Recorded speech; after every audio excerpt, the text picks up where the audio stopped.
हमने यहाँ पे देखा है कि संत रामपाल जी महाराज जी के बौद्ध दिवस के ऊपर जो है बहुत सारे रक्तदान के लिए उनके भगत जो हैं वो यहाँ पे आए हुए हैं। ऐसा उनमें क्या उमंग है कि यहाँ पे रक्तदान करने के लिए इतनी बड़ी तादाद के अंदर, क्योंकि हमने अभी लाइन दिखाई प्रॉपरली, तो इतने भगत जो है यहाँ पे आते हैं रक्तदान करने के लिए।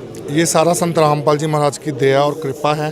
संत रामपाल जी महाराज ने अपने अनुयायियों को ये शिक्षा दी हुई है, प्रेरणा दी हुई है कि हमने इस विश्व में जितने भी लोग रहते हैं, हमारे भाई बहन हैं, हमने विश्व कल्याण के लिए अपने जीवन को समर्पित करना है, मानवता के उत्थान और कल्याण के लिए अपने जीवन को समर्पित करना है। तो संत रामपाल जी महाराज और उनके अनुयायी इस धरती पर मानवता की जीती जागती मिसाल हैं। संत रामपाल जी महाराज सबसे बड़े सामाजिक कार्यकर्ता, सबसे बड़े समाज सुधारक हैं इस धरती पर। मैं तो यही कहूँगा, पूर्ण संत तो हैं ही हैं।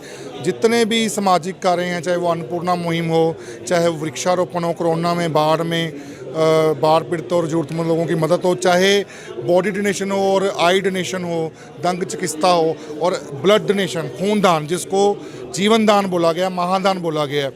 ये सारी प्रेरणा और शिक्षा संत रामपाल जी महाराज की, और उनके अनुयायी उनकी शिक्षा से, उनकी प्रेरणा से प्रभावित होकर आप देख सकते हैं कि बहुत बड़ा उत्साह है उनके अनुयायियों में, बहुत उमंग है, बहुत जोश है।